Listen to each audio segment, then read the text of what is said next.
ব্যাংকে রেখে নিশ্চিন্তে বসে বসে এখানে ভিডিও দেখে থাকেন, তাহলে এখনই উঠে পড়ুন। কারণ আজকে আমি আপনাকে এমন কিছু শোনাতে যাচ্ছি যা হয়তো আপনি আগে কখনো শুনেননি। এমন কিছু সত্য যেটা আপনাকে বিরাট এক ক্ষতির হাত থেকে বাঁচিয়ে দেবে। আচ্ছা, আপনাকে যদি প্রশ্ন করি আপনি আপনার টাকাগুলোকে ব্যাংকে কেন রেখেছেন, খুব কনফিডেন্সের সাথে আপনি হয়তো হেসে গেলে উত্তর দিবেন, আরে ভাই, ব্যাংকে তো আমাদের টাকাগুলো নিরাপদ থাকে, সাথে কিছু ইন্টারেস্ট যোগ হয়, অর্থাৎ নিরাপদ থাকার পাশাপাশি টাকার পরিমাণও বাড়ে, তাই তো? কিন্তু ভাই থামেন, যদি আপনার উত্তর এটাই হয়ে থাকে তাহলে আমি আপনাকে বলবো আপনি বোকার স্বর্গে আছেন। এক বিরাট ভুল ধারণা থেকে আপনার এখনই বেরিয়ে আসা দরকার। কারণ এতদিন ধরে আপনি যে সত্যকে জেনে এসেছেন, আজ আমি আপনাকে সেটি মিথ্যে প্রমাণ করে দেখাবো। তো চলুন শুরু করা যাক। টাকা গ্রো হবে এই ভেবে আপনি হয়তো আপনার টাকাকে ব্যাংকে রেখেছেন, কিন্তু আমি আপনাদের বলছি নিজের টাকা কখনো ব্যাংকে রাখবেন না। কারণ ব্যাংকে আপনার টাকা তো গ্রো হয়ই না, বরং দিন দিন কমতে থাকে। সব ব্যাংকগুলোই বলে থাকে ব্যাংকে আপনার টাকা বৃদ্ধি পায়, কিন্তু এটি সম্পূর্ণভাবে মিথ্যে ছাড়া আর কিছুই নয়। ব্যাংকে প্রতি বছর আপনার টাকাগুলো তিলে তিলে কমছে।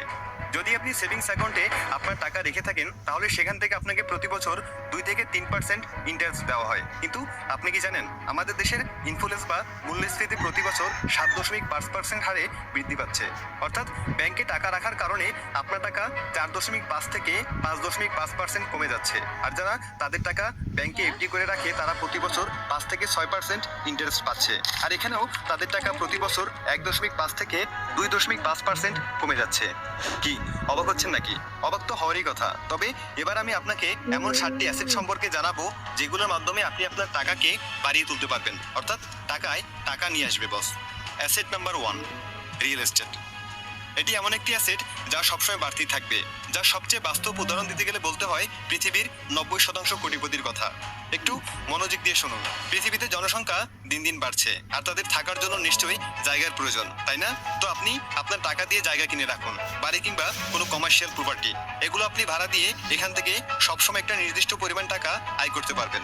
তবে চেষ্টা করবেন ইন্ডাস্ট্রিয়াল এরিয়াগুলোতে দোকান, অফিস কিংবা শপিং মল করার। কারণ বাসাবাড়ি কিংবা ফ্ল্যাট থেকে আপনি যে পরিমাণ ভাড়া পাবেন, অফিস, দোকান কিংবা শপিং মল থেকে আপনি আরো বেশি ভাড়া পাবেন, প্রায় 2-3 গুণ বেশি। আর এখানে আপনাকে কোনো পরিশ্রম করতে হবে না। এমন অনেক মানুষ আছে যারা শুধুমাত্র ভাড়ার টাকা দিয়েই স্বাচ্ছন্দ্যে তাদের জীবন কাটাচ্ছে।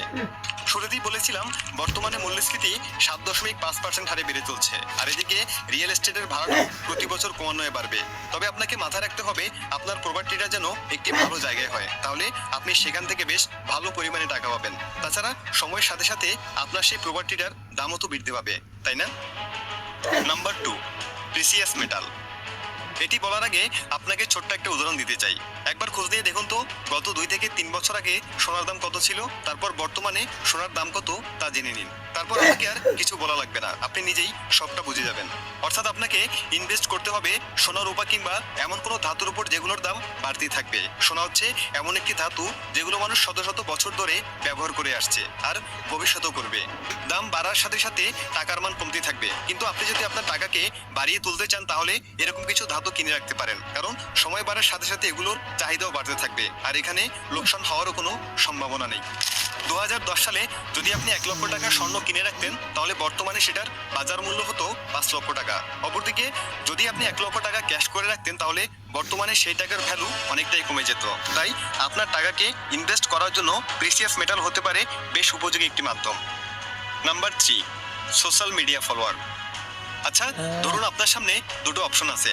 নাম্বার 1 লক্ষ সোশ্যাল মিডিয়া ফলোয়ার, আর নাম্বার 2 1 লক্ষ টাকা। এখন প্রশ্ন হলো আপনি কোনটা বেছে নেবেন? আমি জানি আপনাদের মধ্যে 90% মানুষই অপশন নাম্বার 2 অর্থাৎ 1 লক্ষ টাকাকেই বেছে নেবেন, কিন্তু সোশ্যাল মিডিয়ার ক্ষমতা ঠিক কত বেশি তা যদি আপনি বুঝতেন, তাহলে অপশন নাম্বার 1 অর্থাৎ 1 লক্ষ ফলোয়ারকেই বেছে নিতেন। আমাদের সোশ্যাল মিডিয়ার ফলোয়াররাও এক ধরনের অ্যাসেট, কারণ আমরা আমাদের ফলোয়ারদের মাধ্যমে কেবল 1 লক্ষ না, এর চেয়ে বহুগুণ টাকা আয় করতে পারি। আর এটা আমি আমার নিজের অভিজ্ঞতা থেকে বলছি। সোশ্যাল মিডিয়ার প্ল্যাটফর্মগুলোতে আপনি আপনার কন্টেন্ট প্রকাশ করলে সেখান থেকে আপনার প্যাসিভ ইনকাম তো আসবেই, সাথে স্পন্সরশিপের মাধ্যমে একটি অ্যাক্টিভ ইনকামও হতে থাকবে। বড় বড় প্রতিষ্ঠান বা কোম্পানিগুলো তাদের প্রচারণা বা প্রমোশন করার জন্য আপনার সাথে কন্ট্যাক্ট করবে, আর প্রতিটি স্পন্সরশিপ আপনাকে বেশ ভালো পরিমাণে অর্থ প্রদান করবে। তাই আপনাকে আজই নিজের ক্রিয়েটিভিটি দিয়ে বেশ ভালো পরিমাণে কিছু ফলোয়ার গেইন করতে হবে। Number 4, business. আচ্ছা, ব্যবসা করতে আপনার কেমন লাগে? যদি উত্তর হ্যাঁ হয়, তাহলে আমি বলবো আপনি আপনার টাকা দিয়ে সঠিক একটি ব্যবসা শুরু করতে পারেন। ব্যবসা অনেক ভালো একটি অ্যাসেট। না শুরুতেই আপনাকে খুব বড় কিছু করতে হবে না। ব্যবসা সম্পর্কে আইডিয়া নিয়ে ছোট করেই না হয় শুরু করুন আপনার পছন্দের ব্যবসাটি। আর একবার যদি সফলভাবে আপনি সঠিক উদ্যোগ নিতে পারেন তাহলেই দেখবেন সময়ের সাথে সাথে আপনার ব্যবসা ঠিক কোথায় গিয়ে দাঁড়ায়। এমন অনেক ব্যবসা আছে সামান্য কিছু টাকা দিয়েই যেগুলো আপনি শুরু করতে পারবেন আর সেখান থেকে ভালো পরিমাণ আয়ও করতে পারবেন। পাশাপাশি সেগুলোতে ঝুঁকি অনেকটা কম, আপনাকে শুধু ঠান্ডা মাথায় একটু চিন্তা করতে হবে। দেখুন, বড় বড় প্রতিষ্ঠানগুলো যেগুলো সারা বিশ্বে পরিচিতি পেয়েছে সেগুলো কোনো একদিন খুব ছোট্ট করে তাদের পথ চলা শুরু করেছিল। তাই আপনাকেও হতাশ না হয়ে সঠিক বুদ্ধি, সাহস আর ধৈর্য নিয়ে কাজ করতে হবে। তারপর দেখবেন আপনাকে আর পিছনে ফিরে তাকাতে হবে না। Number 5, stock market. ব্যবসা হোক ছোট বড়, বিশ্বাসেই চাবি কাঠি। মার্কেট হলো এক ধরনের জুয়া বা নেশার মতো কাজ করে, কিন্তু আমি আপনাদের বলছি আপনার ধারণায় কিছুটা ভুল আছে। এটি তাদের জন্য নেশা বা জুয়া যারা শেয়ার কিনে কাল সেটিকে বিক্রি করে ফেলে, অর্থাৎ তারা এটিকে শর্ট টাইম ইউজ করে থাকে আর এ ধরনের কাজে মাঝে মাঝে তারা লোকসানও করে ফেলে। কিন্তু যদি আপনি কোনো কোম্পানির শেয়ারকে লং টাইমের জন্য কিনে রাখেন তাহলে সেটি আপনার জন্য একটি অ্যাসেট হতে পারে। দেখবেন কিছু বছর পর সেগুলোর দাম অনেকটা বেড়ে গেছে। তবে এই বিষয়টি খুবই গুরুত্বপূর্ণ যে আপনি কোন কোম্পানির শেয়ার কিনছেন। আপনাকে অবশ্যই সঠিক সিদ্ধান্তের মাধ্যমে একটি ভালো কোম্পানির শেয়ার কিনতে হবে। পরবর্তীতে সেই শেয়ারের মূল্য বৃদ্ধির মাধ্যমে আপনি লাভবান হবেন। আর এই স্টক মার্কেটের মাধ্যমে অনেক মানুষই নিজেদের ভাগ্য বদলে ফেলেছে। Number 6, technology. হ্যাঁ, ঠিকই শুনেছেন, টেকনোলজি। এই টেকনোলজি আপনার জন্য হতে পারে একটি অ্যাসেট।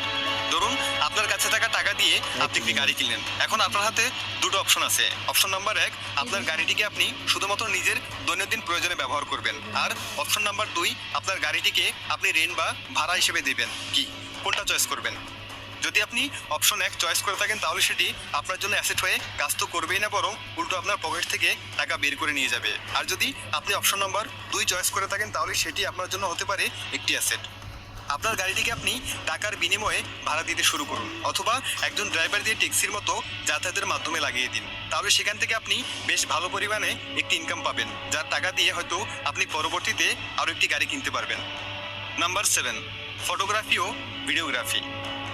এখন আমি আপনাদের যে অ্যাসেট সম্পর্কে বলবো এটি তৈরি করতে আপনার খুব বেশি টাকা লাগবে না। যদি আপনার কাছে সামান্য কিছু টাকা থাকে তাহলেই আপনি এটিকে তৈরি করতে পারবেন। সবার প্রথমে আপনার কাছে থাকা টাকা দিয়ে একটি ক্যামেরা কিনতে হবে বা ভালো একটি স্মার্টফোন, যার মাধ্যমে আপনি খুব সুন্দরভাবে ছবি কিংবা ভিডিও ধারণ করতে পারবেন। তবে আপনাকে অবশ্যই এ সম্পর্কে ভালোভাবে জানতে হবে। প্র্যাকটিসের মাধ্যমে আপনি অল্প কয়েকদিনেই প্রফেশনালভাবে ছবি ও ভিডিও ধারণ করা শিখে যাবেন। তারপর বিভিন্ন ওয়েবসাইটে আপনার ছবি ও ভিডিওগুলো প্রকাশ করুন। তবে অবশ্যই ওয়েবসাইটের প্রিমিয়াম মেম্বার হিসেবে আপনাকে যুক্ত হতে হবে। তারপর ওয়েবসাইটে যদি কোনো প্রিমিয়াম ইউজার আপনার ছবি কিংবা ভিডিওকে ডাউনলোড করে তাহলে সেই ওয়েবসাইটে আপনাকে একটি নির্দিষ্ট পরিমাণ টাকা প্রদান করবে, আর এটি চিরকাল চলতেই থাকবে। অর্থাৎ আপনি যদি আপনার ক্যামেরায় চমৎকার কিছু ধারণ করতে পারেন তাহলে সবসময়ের জন্য আপনার ইনকামের একটি রাস্তা খুলে যাবে। ডাউনলোডের সংখ্যা যত বেশি হবে আপনার ইনকামও ঠিক তত বেশি হবে। তো এবার বলুন, নিজের টাকা কি এখনো ব্যাংকে রাখবেন নাকি সঠিক উদ্যোগের মাধ্যমে নতুন কিছু শুরু করবেন? যদি উত্তরটা হ্যাঁ হয়ে থাকে তাহলে বলবো yes, you are right. R